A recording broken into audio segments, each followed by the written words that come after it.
So the next session, again, a panel discussion which we have with our eminent panelists. The topic which we have is Monetizing Satellite Applications, New Business Model with Innovative Use Cases in Connectivity. And experts in this panel are going to be bringing out innovative use cases where connectivity and applications allow satellite service providers to discover and to generate new revenue and value creation streams. I welcome our session chair, Mr. R. Shakya, the Director General Satellite and International Relations in the Department of Telecommunications, Ministry of Communications, Government of India. He's also the member of the Governing Council of the Telecommunications Standards Development Society of India. He has a vast experience of over 30 years playing various roles relating to different facets of telecommunications. Our moderator of the session, once again, a very accomplished person, Ms. Aarti Holla Maini, the Secretary General, ESOA. She was named one of the faces of satellite of 2014 by the Society of Satellite Professionals International and is a member of the World Economic Forum's Global Agenda Council for Space. And now our panelist of this session, we have Mr. David Meltzer, Secretary General, GVF, which is the sole global trade association for the commercial satellite industry. Mr. Prashant H Butani, Senior Sales Director, MEASAT Satellite Systems. Mr. Rajdeep Sinh Gohil, Senior Sales Director, AsiaSat. And Mr. K. Krishna, Vice President and CTO, Hughes Communication. As you can see in the display, we also have Mr. Jitender Ahuja, but I believe he's not been able to join us, but we have the other panelists, so welcome to everyone on board. And with that, once again, I would like to request our session chair now to please take over from here for his opening remarks and then the proceedings of the session. Thank you. Thank you. Let me congratulate the team of the SIA-INDIA for organizing such a wonderful webinar, especially covering the aspects which are highly relevant into the current needs and requirement. I'm privileged to share a session which is very relevant. We know that any application, if it is not linked with the monetization, effectively, it is not going to be operational and the end results will never reach to the users. I'm also privileged to have wonderful team of the eminent speakers who had been the specialists in their field, contributing to the society in one or another form and associated with the satellite industry for a very, very long period. Friends, if you see the current environment, we are in 5G is there. We all understand 5G is not mere a generation of mobile communication from the 1G, 2G, 3G, 4G kind, where the focus was there on the voice, data or the image communication. But 5G is a complete ecosystem enabling all kind of possible technologies together, providing the societal uses. And in that perspective, the role of satellite becomes very crucial. It is not going to be just contributor, but it has to play a complementary role, enabling every possible application which could have been developed by the different kind of the technologies. Nowadays, by virtue of the evolution, same could be enabled and made available even on the satellite platforms. Earlier, we used to listen that the satellites are sitting in the geostationary orbits, which are 36,000 kilometers away and all, and the latency provided by them is not going to serve the purpose for the application where the low latency requirement or the ultra low latency requirements are there. But I think the innovations had proved that with the low Earth orbit kind of satellite schemes and the constellation being put by a large number of people, that ultra low latency could be provided as capable as by other technology means. Similarly, in the India, we have taken highly enabling provisions that start from the cabinet decision enabling the participation of the private industry in building the satellites, in building the launch vehicles, utilizing the facilities of the Indian Research Organization, which had been so far being utilized only for the government applications. We already know the prowess what ISRO is having, what kind of the infrastructure they have, and facilitating that infrastructure for building vehicles as well as the satellites makes a big difference and enability for the private participation. I'm also happy to share with you that along with the Spacecom policy, there is going to be remote sensing policy also using the space infrastructure that also provides opportunity for all of us together to come out with the specific applications in a highly innovative manner and ultimately leading to the better life of the citizens. With this, let us listen from the experts available in the panel, and I hand over the floor to the moderator, Ms. Aarti Holla Maini. Madam, hand over to you. Thank you so much, Mr. Shakya. It's my great pleasure to moderate the session this morning and this afternoon, sorry, morning for me. Thank you so much for your interesting comments. So today we're going to discuss the opportunities for satellite operators to monetize their applications in India, but we can't do this without taking a step back and looking at the state of telecoms in India as a whole. So India has revolutionized mobile connectivity to the point that data cost to consumers in India is one of the cheapest in the world. Today, consumers in India pay less than 10 rupees per gigabit, compared with back in 2014 when they paid already then only 269 rupees or so. But even what Indians paid back in 2014 is less than what consumers in the US and the UK pay today per gigabyte of data. At the same time, India's video OTT market is booming.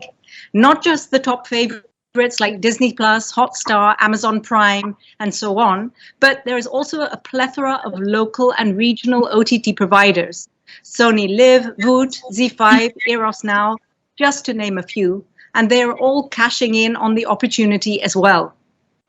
Consumers in India get a set-top box for free and fiber for free in their subscriptions of around 500 rupees a month, with music, OTT, etc. all being included. I can hardly believe it when I speak with my Indian relatives about how they don't need to take a separate Netflix or Spotify subscription. And all of this has happened on the back of access to better networks, better digital connectivity, and smartphones. So it's clear that in India, the mobile phone has been a driver for the growth of internet for India. But what India has achieved is exemplary. The sad reality, however, is that most connections are in urban areas. According to the iCube 2020 report, only 31% of rural Indians actively use the internet.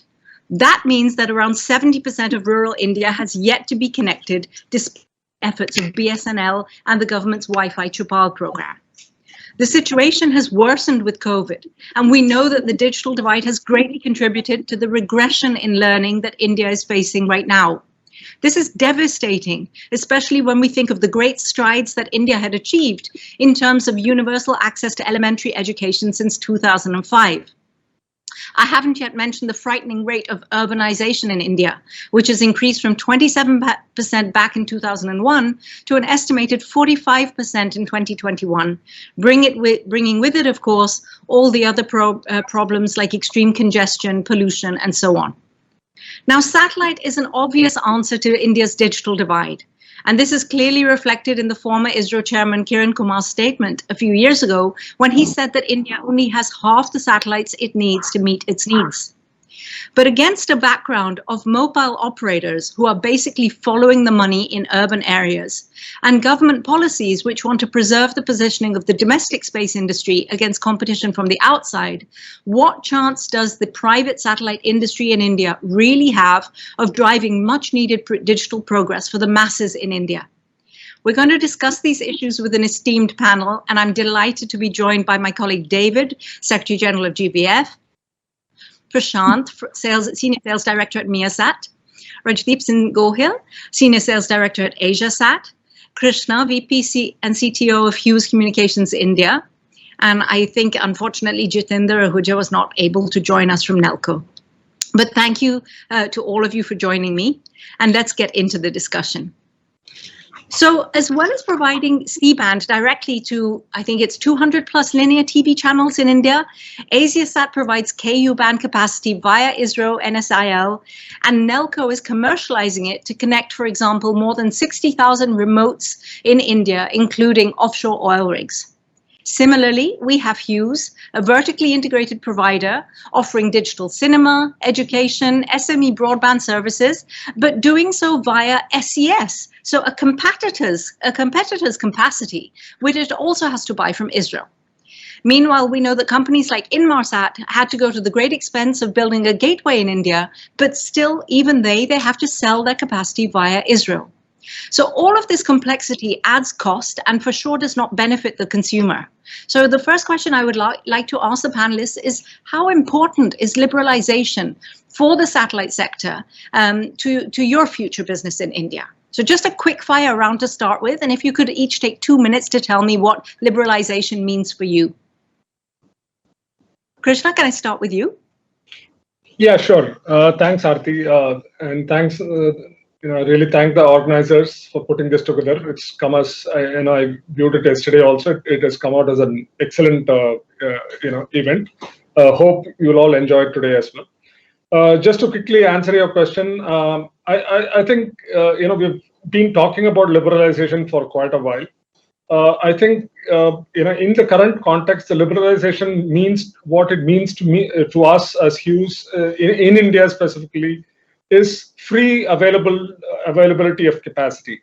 I mean, today there is a lot of capacity which is sitting in the sky, which is unusable for a variety of reasons, and certain capacity is, and in the satellite industry has a unique problem that it's any capacity you put up is there for 15 years, and you can do nothing to change it. And so as a result, today there is a lot of talk about high throughput satellites, talk about LEO satellites. But the fact remains that there is a lot of unsold shape beam capacity as well. So if I'm sure the shape beam providers, the capacity, they would also like to monetize them. That's the topic of the day. In the shortest possible time before all the tsunami hits, which is the LEO constellations. So and that should bring about the cost down for the subscribers in India. World over, what we've seen is the supply has outperformed the demand, and I would like to see that in India as well through liberalization. Great, thank you. Prashant, can I bring you in? Sure, thank you, Aarti. Thank you, Mr. Shakya, for chairing this session, and thank you to the SATCOM Industry Association for organizing this event and for having MEASAT be a part of it. To answer your question, Aarti, I think liberalization in India is probably one of the most important enablers for the SATCOM business to take off. There has been an extended period of time where we've essentially operated under the SATCOM policy, which was brought in the year 2000. And the draft policy, the new Spacecom policy, as it's called, which came up in 2020, is something that we're all looking forward to. And there are a lot of expectations from that policy to allow not just private industry from abroad, but also the domestic private industry in India to really take advantage of the demand that exists in the market and be able to provide the solutions that best fit that particular demand. So I think liberalization is really the key enabler for all of this to come together in the next few years. Excellent, thank you. The message is clear. Rajdeep Singh, what do you think?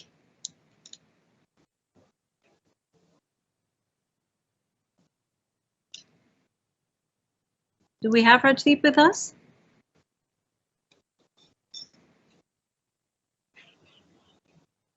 Okay, while we're waiting for Rajdeep, David, can I ask if you have any thoughts on the state of the Indian regulatory system? Thank you, Aarti, and thanks to SIA-INDIA for organizing this really wonderful conference. As GVF is a global trade association, I come at the question of liberalization in India with very much a non-local perspective.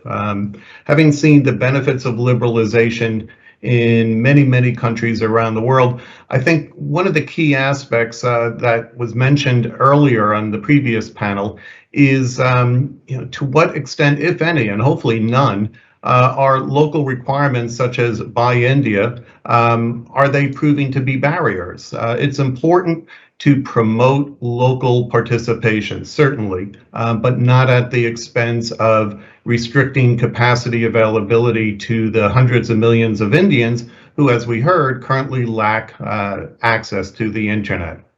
We all know that improved access will grow the economy and will provide benefits for all. So from my perspective, there needs to be a very fair, honest, transparent examination of whether local requirements are proving to be barriers to investment, barriers to provision of service, or are fulfilling their clearly necessary objective, which is to promote investment, to promote utilization, to promote affordable connectivity. Those are the key aspects that I would really encourage the Indian regulators as well as the businesses to focus upon. Thank you.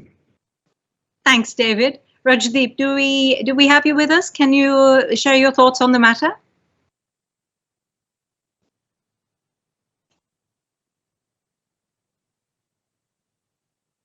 I'm not hearing Rajdeep. I do believe he is with us, but I'm not hearing him.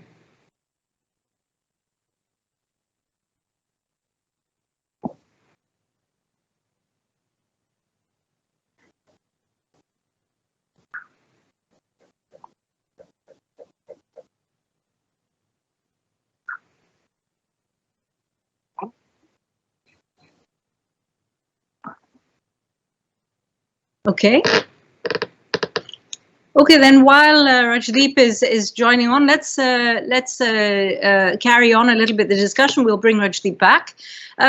Krishna, I want to turn to you. So while I'm based in Brussels, and I know that European mobile operators are crying about the OTTs filling their pipes without paying for them.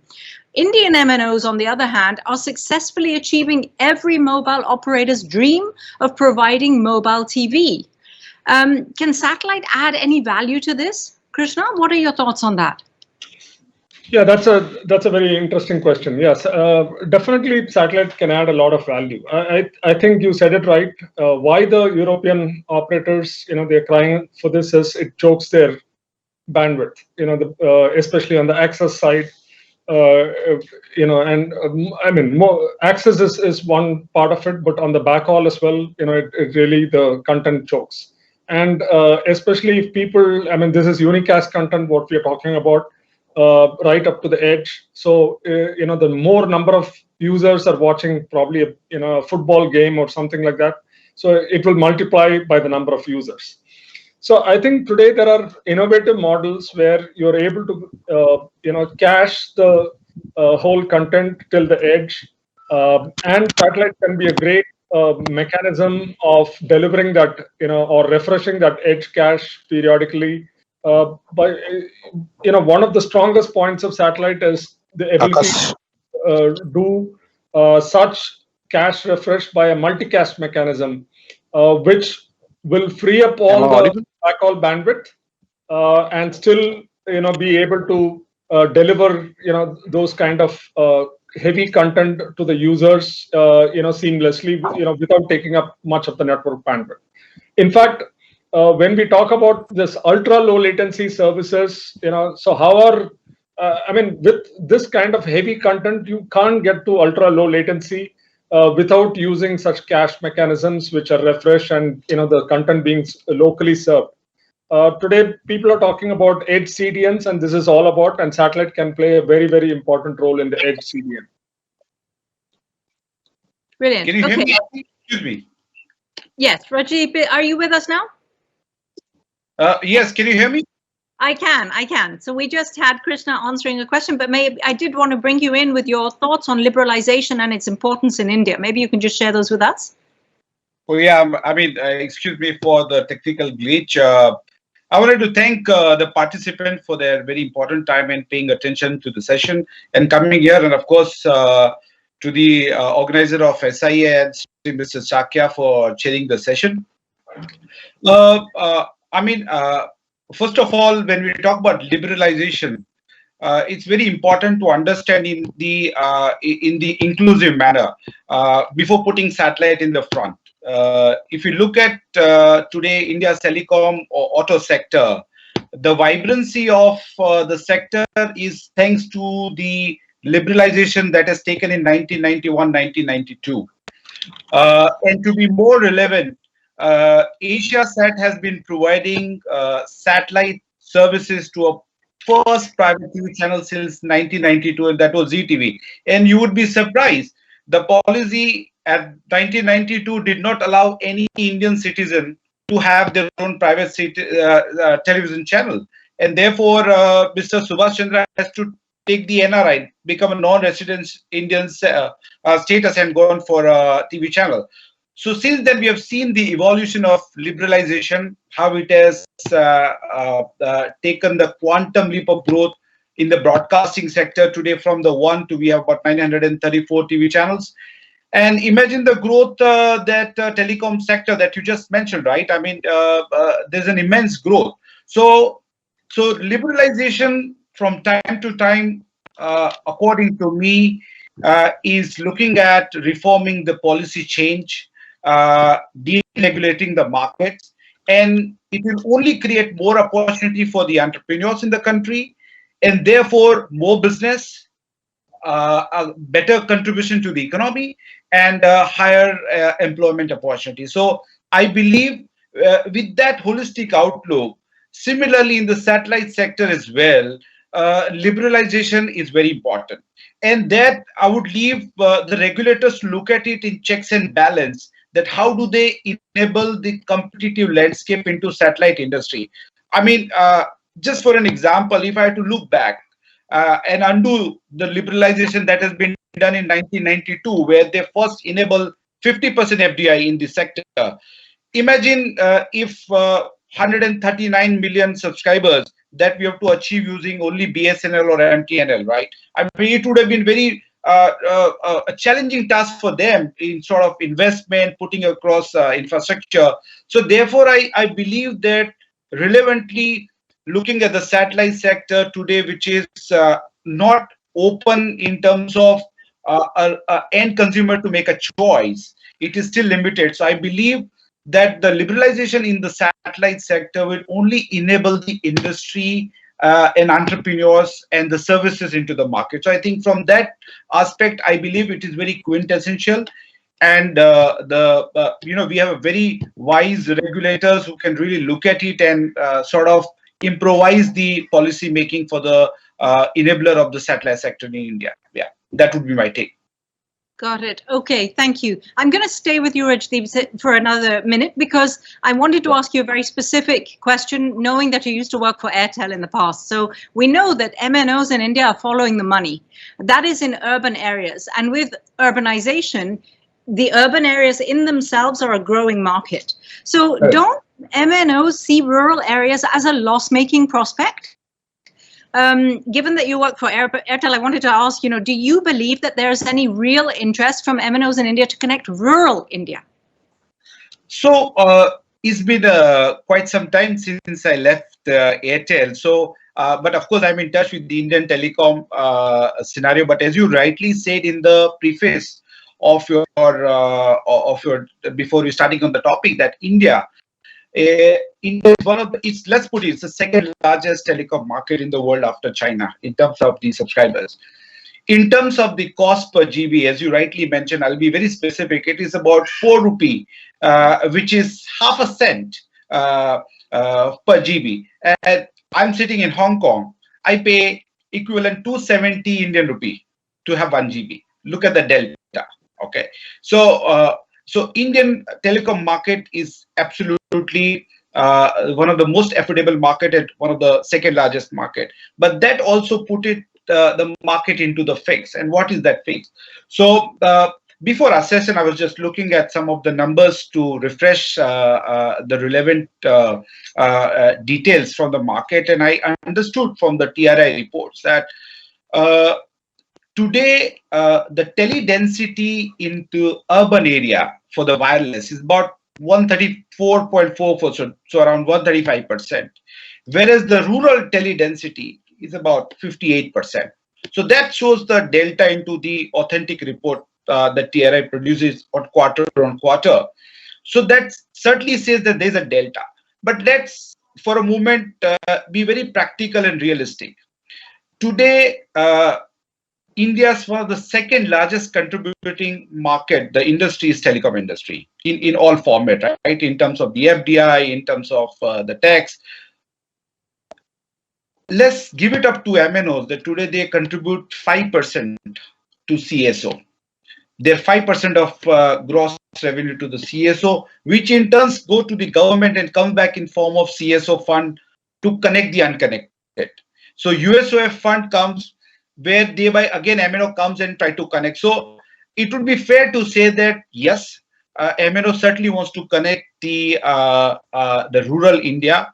And if you look at it from the geo-economics aspect into any industry, be it FMCG, be it a broadcast or telecom, rural India is the growth engine for everything today, if you so to say. So it is fair to assess that the MNOs are very much interested in to connect the rural India, but there is geopolitical or geoeconomics factors that are restricting. So while we do not touch, because we cannot influence geopolitical factor, but we can definitely look at geoeconomics factor. And that's where it comes that India is a market where 1 GB per user would cost about 4 rupee. If I have to go on alternate medium, that cost goes so high that the delta of affordability both for the MNOs and for the consumer becomes a bit unviable. But it is the reality that while fiber and microwave is not possible to reach across the pan-Indian geography, satellite is the most relevant and the most optimum suitable format. And today MNOs are using it. I mean, Krishna knows the use provide a lot of backhaul capacity to the telcos, and they do. But unfortunately, because of the cost factor, and the economics of taking up the capacity from the user, it becomes little unviable. So I do believe there is definitely take up that MNO wants to do, provided the satellite would come very close to their microwave cost or becomes a lot more affordable than what it is right now. Because let us accept it that while we're talking about reaching the rural India, there are still, if I look at the Indian Road Ministry, there are still about 13,000 villages which are not connected over even a road with the main village is not connected with the highway road. So there is definitely an amount of infrastructure requirement there, but we have to practically understand what are those challenges. But if I come back to the satellite part, there's a definitely more and more effective role the satellite can play in enabling rural connectivity for the MNOs. And as Mr. Shakya has said in his front session, that the advent of the NGSO creating a very congruent environment for the MNOs to reach out to this rural India and create a new business model. And since our topic is more relevant to monetizing satellite application, I believe that while satellite cost may not be at par with the microwave or fiber, there is a definitely village Wi-Fi model or a satellite kiosk like eGram or eChopal can be created by the MNOs to create a model which is viable for them to connect the village, be it a less density in the user. So I think with that, I would say definitely yes. Yeah. I will bring you in again in a minute, but you're talking about a very important point, which is the cost, the affordability, which is crucial, not just for MNOs to integrate us, but also especially for the user. So satellite is a fixed cost business, but look what Netflix did when it came into India. It had to renounce its global business model of a fixed monthly fee to adapt to the low penetration pricing strategy of the Indian MNOs. So doesn't satellite also have to adjust its price points to successfully connect rural India? With Indians paying, as you've said, 10 rupees a day for 1 gigabyte of data, can satellite make it work? Prashant, I want to bring you in. I'd like to hear your thoughts on what business models have worked for satellite services for MEASAT in India. Thank you, Aarti. The point that you raised is absolutely pertinent. The cost per gigabyte or the cost of access for data is what is going to be the biggest economic factor to drive the adoption of be it satellite or any other technology, be it geosatellite or NGSO in rural India. In terms of MEASAT's experience, we are the national satellite operator based out of Malaysia. We have, over the last 3 years now, deployed our service known as Connect Me, which is a B2C, direct to the consumer kind of service, where we have enabled community Wi-Fi hotspots across rural Malaysia. So there is literally every part of Malaysia that is covered by our high throughput coverage on MEASAT 5. And we are enhancing that coverage with the MEASAT 3D satellite, which is coming up for launch in the first half of 2022, which should take the total capacity up by a factor of 6 based on the current availability. So what we've seen is, in our experience, even with a country like Malaysia, which has a population that's 1/40th the size of India, you can still make a profitable business out of providing community Wi-Fi. And if I simply do a back of the envelope kind of calculation, if you're paying 200 rupees in the Western world for a gigabyte of data, and you divide that by a factor of 40, you can bring that down to the levels that the Indian market can accept. It's a question of which technology you choose to enable this kind of service. Is it a GeoHTS? Is it a very high throughput satellite in the geostationary orbit? Is it a non-GSO kind of system? But ultimately, when you're talking about an addressable market that is tens, if not more times, the size that is being offered by other countries in the world, the Indian market definitely has the potential to absorb all the available capacity today and more. If I were to give a simple example, we've been providing DTH services in India via ISRO, Antrix, and NSIL now for the last 15 years. And in our experience, nowhere else in the world can you get DTH services for the cost that you can get them in India. And the reason that the DTH market took off is because you had 7 private players that took up all the available capacity in the Indian orbital arc. And that was then augmented by foreign capacity providers like ourselves to enable those DTH services to be delivered at that cost to the Indian user. Why couldn't the same happen for broadband? Why not community Wi-Fi? In our experience with Connect Me here in Malaysia, we've seen tremendous take-up, be it from the average rural user who buys a prepaid voucher to go to a local Wi-Fi hotspot and then scratch it and use it to access the internet, or for that matter, a public school that's somewhere in the remote part of East Malaysia and still needs access to be able to provide all the tele-education that is required in the times that we live in today. So that's been our experience. And with our new satellite, which is MEASAT 3D, we are looking at growing that by orders of magnitude in terms of available capacity, as well as in terms of the user base that we can serve here in Malaysia. We don't see any reason why it couldn't be replicated in India in a similar model. Yeah, thank you, Prashant. I mean, you made a statement about nowhere else in the world can you get DTH for the price you can get it in India. For me, it goes beyond DTH. Nowhere else in the world can you get connectivity at all for the price that you can get in India. It's amazing. We have huge lessons to learn from what has been achieved in India there. But I'm going to stick with what lessons can India learn, and stick with you again, Prashant, because you've been talking about Connect Me. I know it's done wonders in Malaysia. Even in India, there is Wi-Fi Chupal. There's a government Wi-Fi program. Now, do you contribute to government satellite programs at all? Do you help with education? What lessons can India learn from your experience in Malaysia? With Connect Me, for example?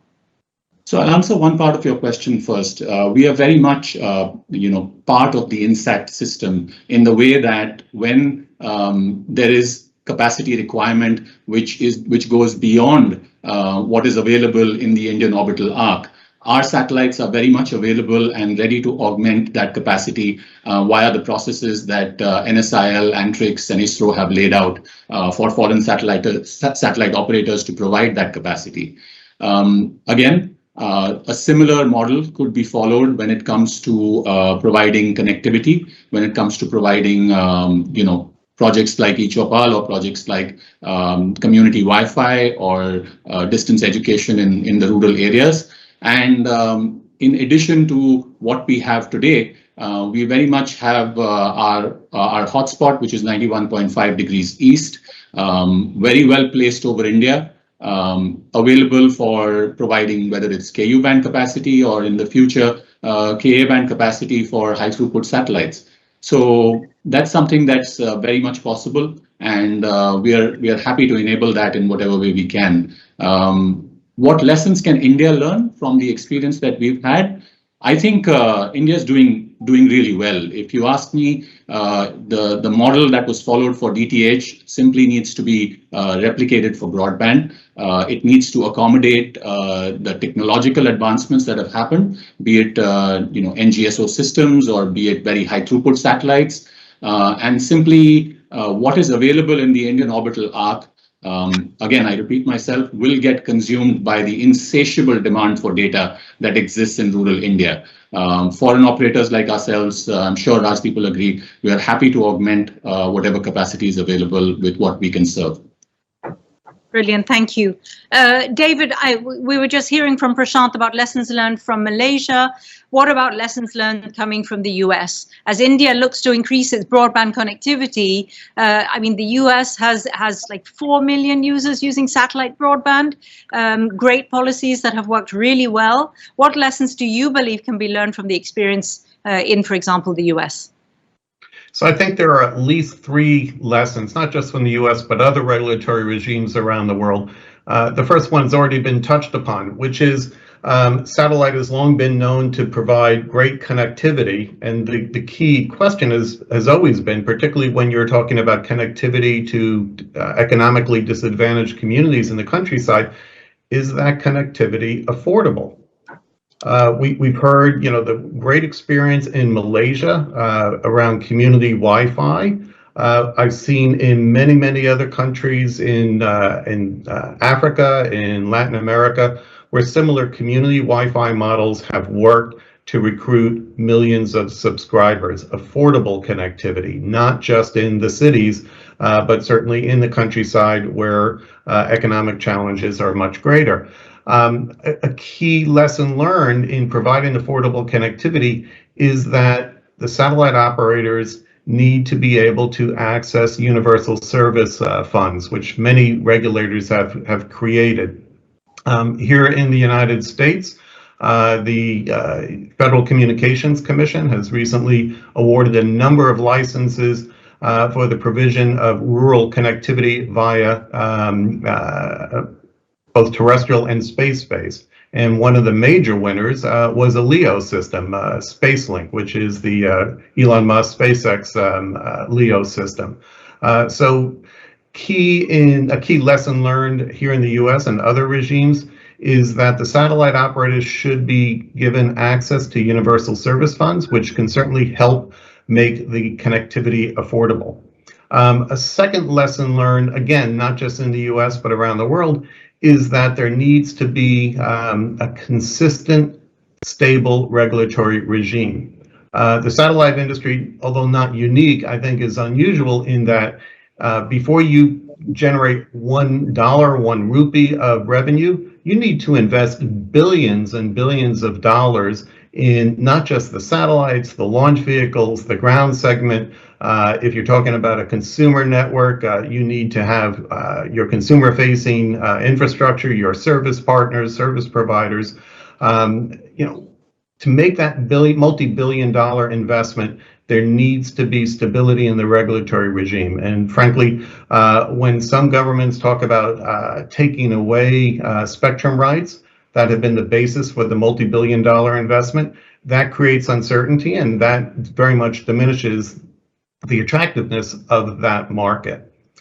So a stable regulatory regime would be, I think, the second key lesson learned. The third lesson learned, again, not just from the US, but other regions of the world, is this very recent and profound phenomena of private investment in space companies. And I think a lot of the media attention is paid to the ventures backed by Mr. Musk, SpaceX, Mr. Bezos, as well as Sir Branson. And certainly those are really important developments. The fact that they're willing to put their fortunes, as well as other investors, into those ventures. But you're seeing around the world regulatory regimes, financial investment schemes, which are promoting investment. It can be the billions or hundreds of millions of dollars being invested in companies, or it could be very small amounts in relative terms. Recently, the Swedish government invested, I think it was $4 million US, in a company to develop an antenna for consumer broadband. Very, very important development. So the three lessons learned, again, that I would say come from the US as well as many other regimes. First is access to universal service funds to ensure that the connectivity is affordable. Second, that there be a stable regulatory regime which companies can base their very significant investment decisions. And finally, the third element is that there be an investment scheme that promotes private investment that does not serve to be a barrier. Those, I would say, are the three major lessons to be learned from other regulatory regimes. Thanks. Excellent points, David. Thanks. And of course, the spectrum point, we cannot highlight that enough, especially 28 gigahertz, when you see that Indians are asking for higher capacity services, and knowing the distances and the vast numbers of Indians that need to be connected, this is vital spectrum to be preserved. So, Krishna, let me come back to you before I go back to Rajdeep. So, Krishna, we can see that Bharti clearly has plans to use satellite with their investment in OneWeb. And they've traditionally believed more in satellite. We know that. They were one of the first to offer DTH in India and to use satellite for data. They have huge experience in Africa. So we know that they are good at offering data services to countries with large disadvantaged populations around the world. But as I said, they already have their finger in the OneWeb pie, leaving just Reliance and BSNL, basically, noting that Vodafone is struggling to invest more. So how are you going to convince these guys to partner with satellite? Interesting question again. So some of these MNOs have been our customers for quite some time. We've been providing services to them.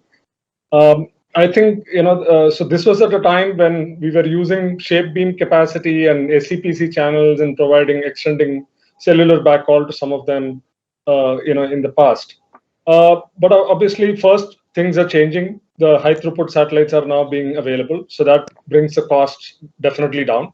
And of course, the LEO is also expected to bring the cost down and the latency down. So that's another added advantage. But I think, the one way to look at it is, first of all, I would want to demystify that myth, that the 10 rupees per GB possibly is, in my opinion, is not the right number.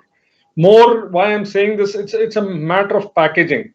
If you say that, it's X MB of download a day or GB of download a day multiplied by 30 days, so you get the answer. But today, if you really see, that's not the truth. The moment you exceed that pack, you look at what the price is. The price is very different. So just to be clear on that.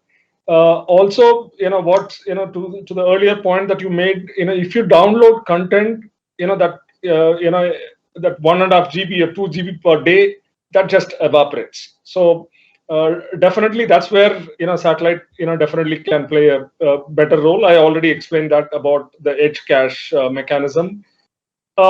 Also today, most of the rollouts these operators are doing, the MNOs are doing, it's a matter of getting users hooked, right?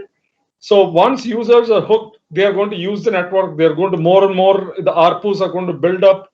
Definitely nobody's, if you give a smartphone or for that matter, any phone to somebody, they're going to use it. They're not going to sit and, sit with it, sit idle with it.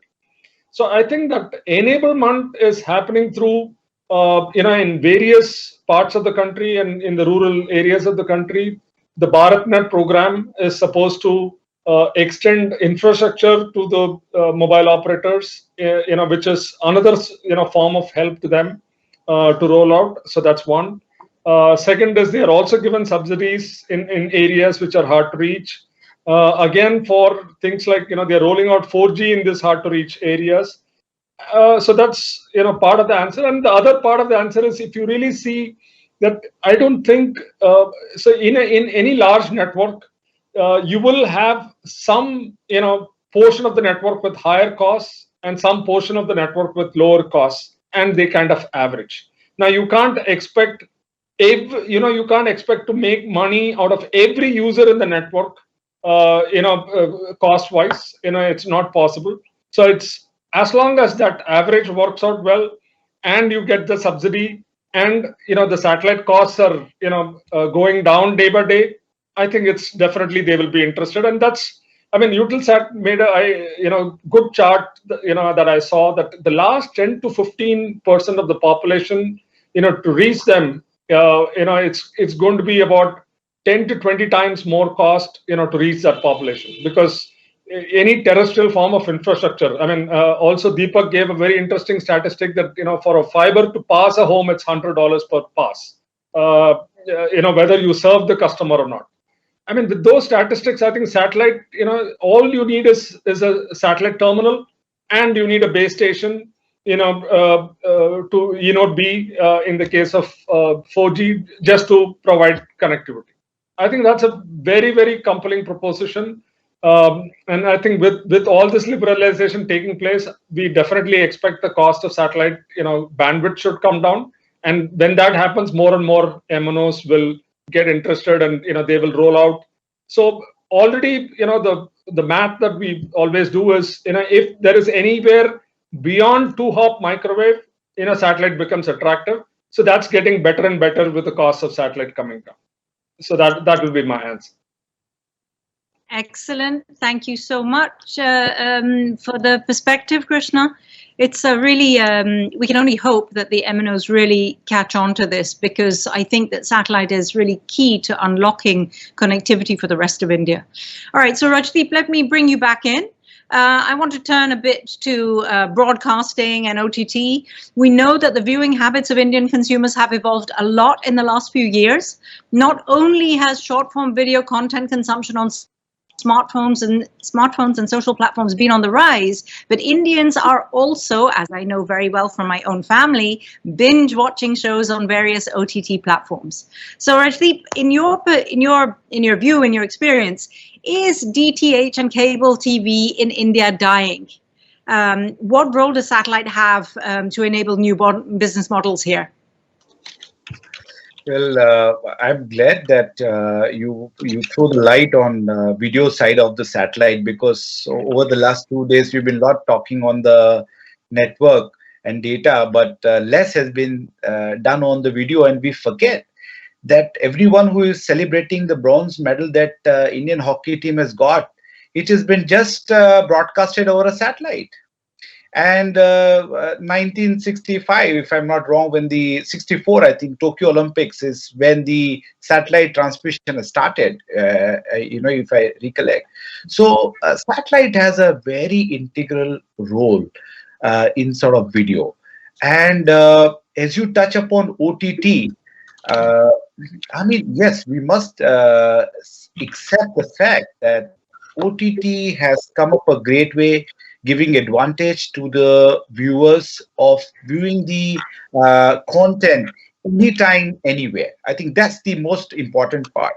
But let us also understand that as we say about the satellite industry, foreign operator, the national operator, we coexist as a satellite operator.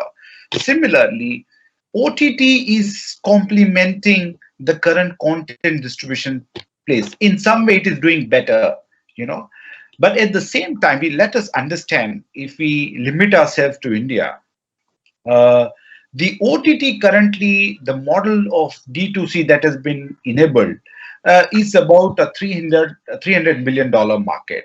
As such, most of the OTT that has been offered on the content is free. It's not chargeable. Unless when you go to Hotstar and you want to see IPL or any matches or certain specific content on Sony Live, which is chargeable, right? So let's put it there.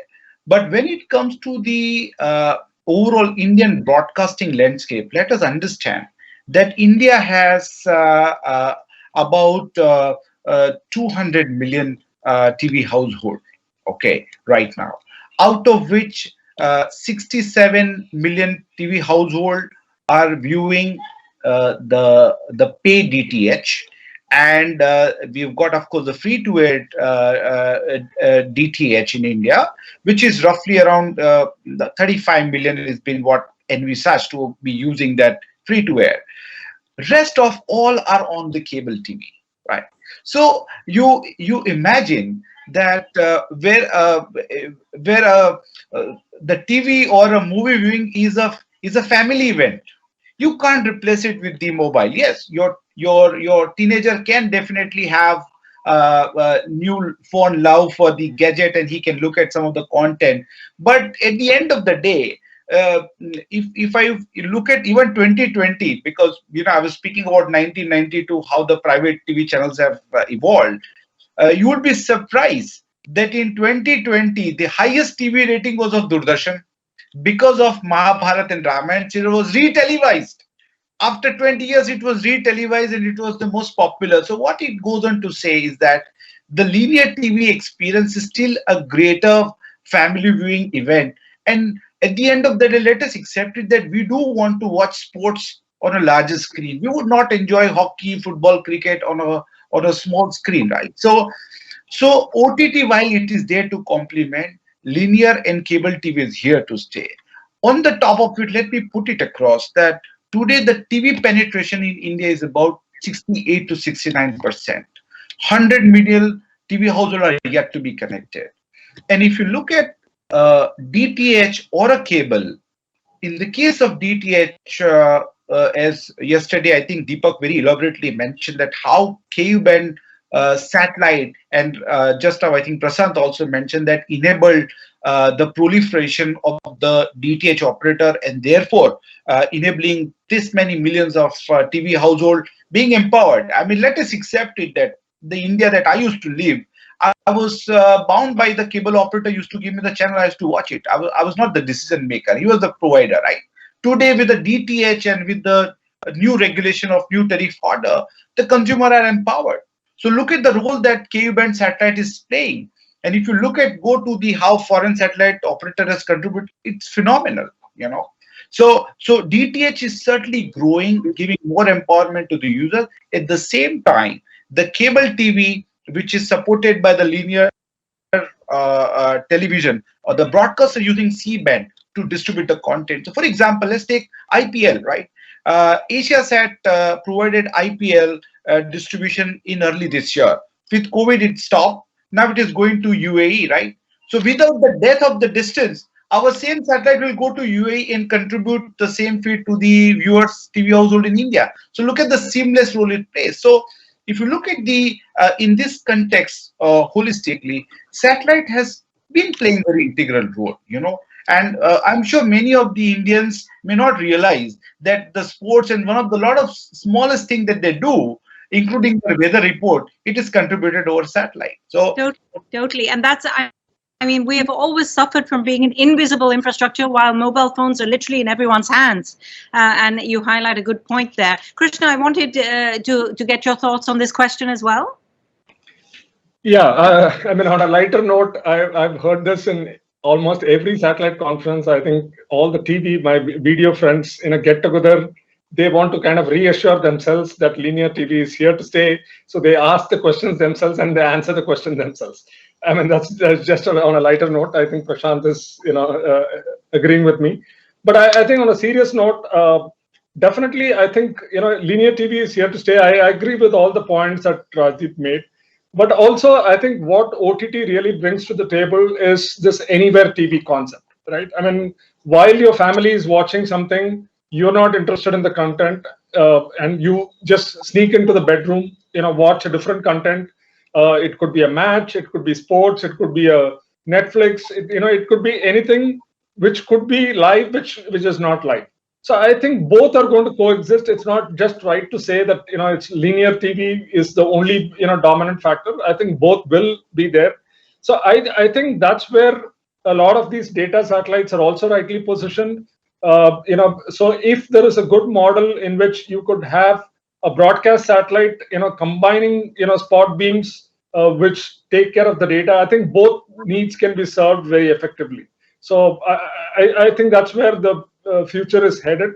It will, these two forms of viewing will definitely be there, and that need has to be served by satellite.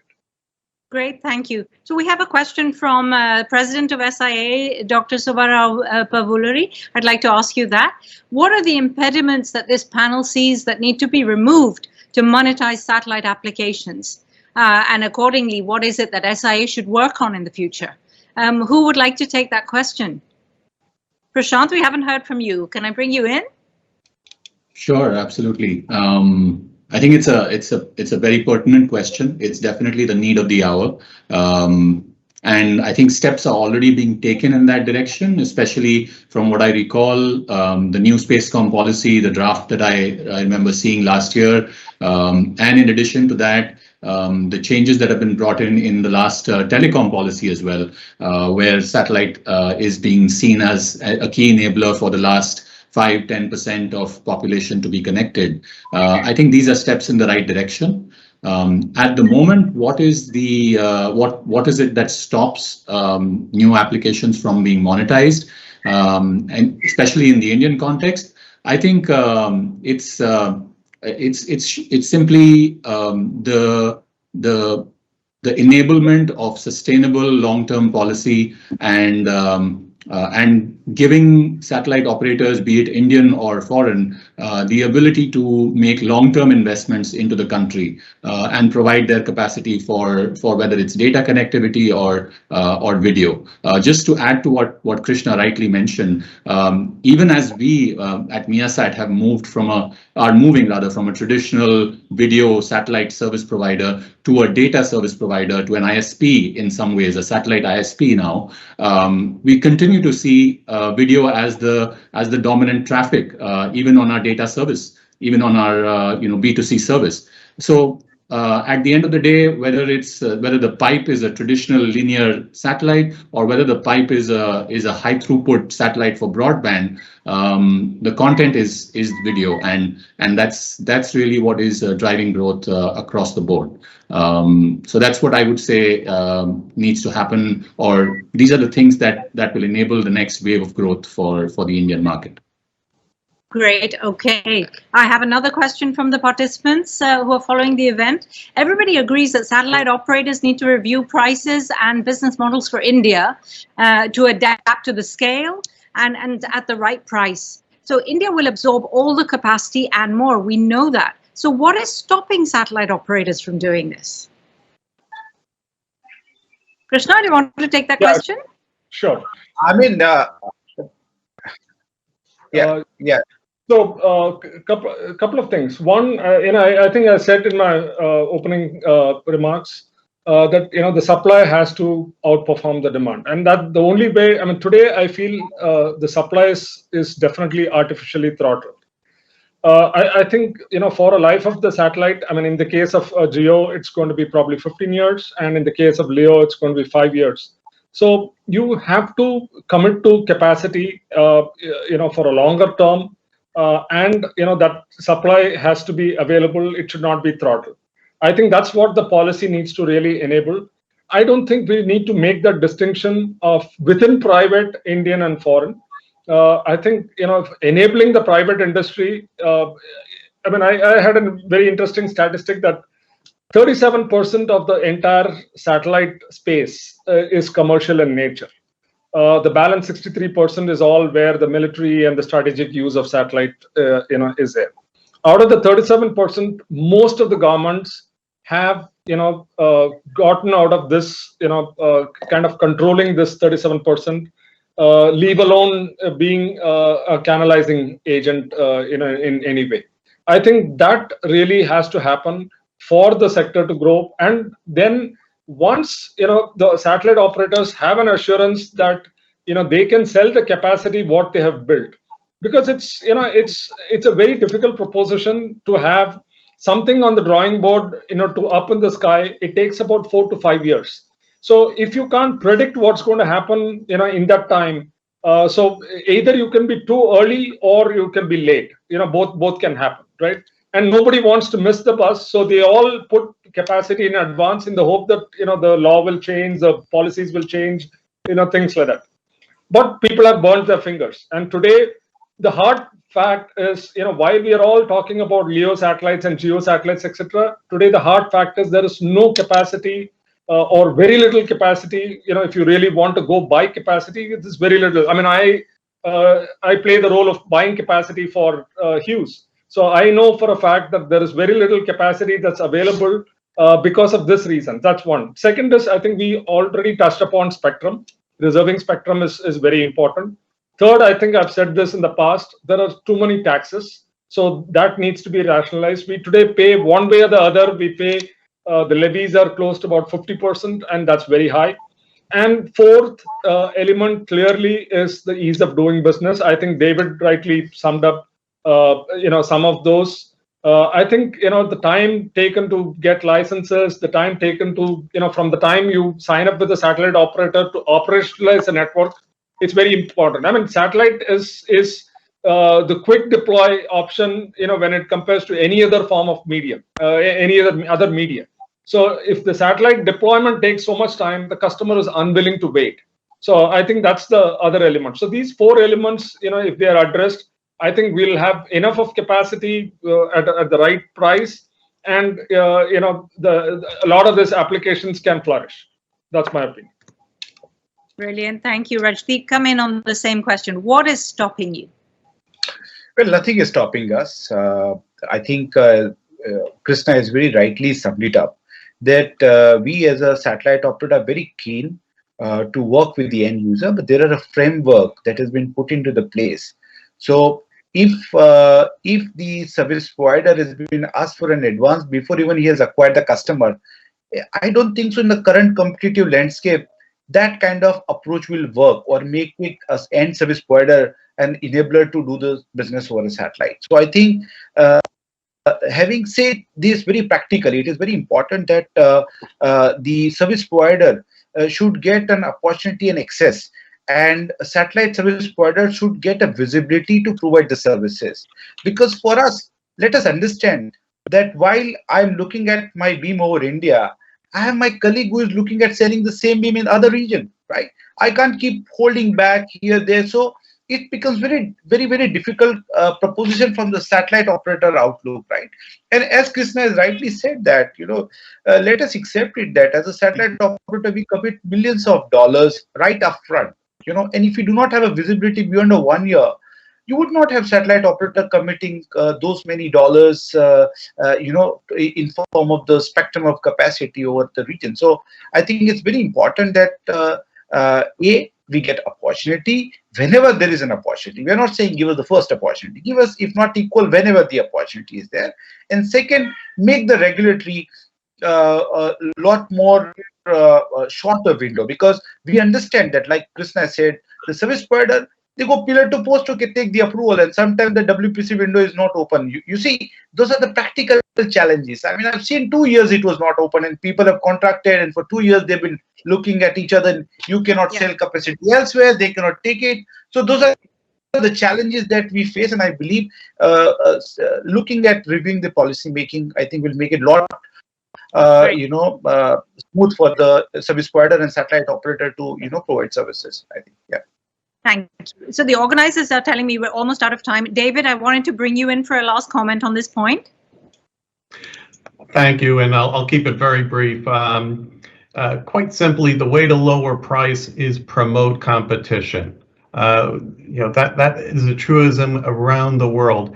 If you remove barriers to entry to the market, prices will come down. We're seeing it, for example, in the direct-to-home broadband here in the United States, where the entry of Starlink system, albeit in beta testing, they are significantly below the cost of other broadband satellite providers in the US. So the final thought is that I think the satellite industry suffers from a perception that it is expensive. That was probably true 10 years ago, but with the deployment of high throughput satellites, with the deployment of the low Earth orbiting satellites, the middle Earth orbit satellites of SES, prices have come down really significantly over the last 10 years. And I think if you just create a regulatory regime that is stable in terms of spectrum rights, and that you adopt a regime that promotes competition,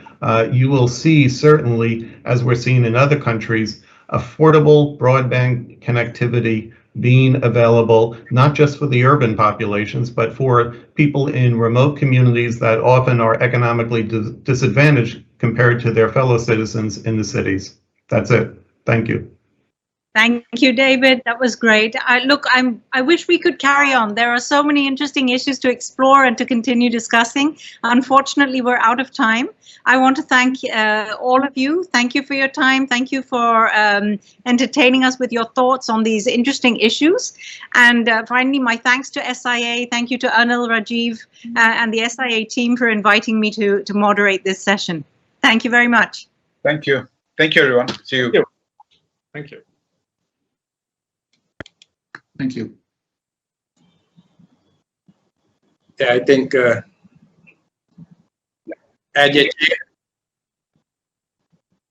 a chair, let me intervene before we close the session. So, wonderful exchanges of the views. There are very relevant points discussed in respect of liberalization, in respect of MNO versus satellite industry roles, OTT versus DTH. Friends, one thing we need to understand, that when we compare the cost of India in terms of the per meg or per GB consumption with the rest of the world, we are proud we are the lowest.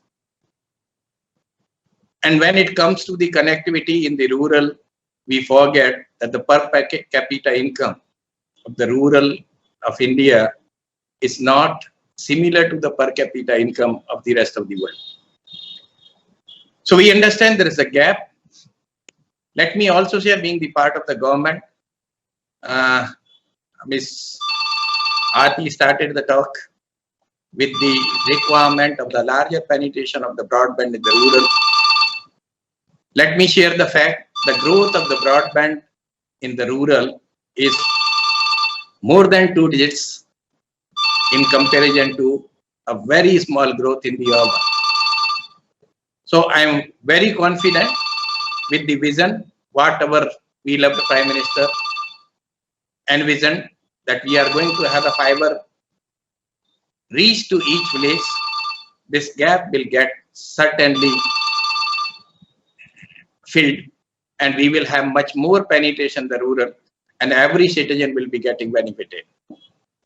Another part with respect to the policy interventions, probably our friends are still had not gone through the draft policies which are under discussion and would like to be revealed soon or notified in due course.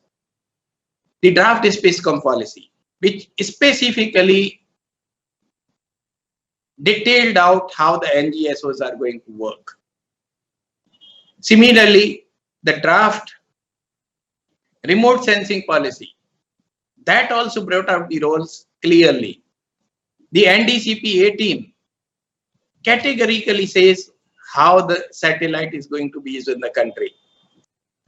The reforms taken in the DOT with respect to the, say, rationalization of the spectrum usage charges, the process definitions under the Apex Committee, the allowing different licensees to provide backhaul connectivity. So many steps have been taken that will enable due course, and I'm sure that will help the industry to grow up and connect the people. But my friends, I think one very important point for the industrial satellite industry in particular has to take into the note. You cannot expect to have the return on an investment in the first year or on the first investment, and by just rolling out the services you get everything. As one of my friends here amongst the speakers, that the DTH could be possible because he could brought down the rate affordable to the Indians' average income consumptions. I think that is the key role you need to play. Whether you provide the services using the GSO or you provide the services using the NGSO, whether your services are through the Indian capacity or through the foreign capacity, the fact remains you have to brought down your cost in such an effective manner that the people can afford it. If you keep the rates high, definitely you won't be able to penetrate into the market. Now, with respect to the other learnings from the rest of the world, the points were made that there is a need to have the USOF access for bridging the gap. My friends, you are already aware there are many schemes wherein the connectivity to the unconnected villages, unconnected village panchayats have been enabled using the funds from the universal service grants. Similarly, as far as innovation and the incentive schemes for getting the people within the country, we already announced the PLI scheme, that is the incentive. The people who come in India, put in their money, will get the benefits of the manufacture in India. And on a whole, let us accept that if we have a population of 1.35 billion, we need to create the jobs for them. We need to create the local environment for them. We have to have the ecosystem exactly in the line what our Prime Minister has envisioned, that is the Atmanirbhar. And Atmanirbhar doesn't mean that we are stopping anybody else to come into the India. We are enabling private partners in the space, all sectors. That is what I started with.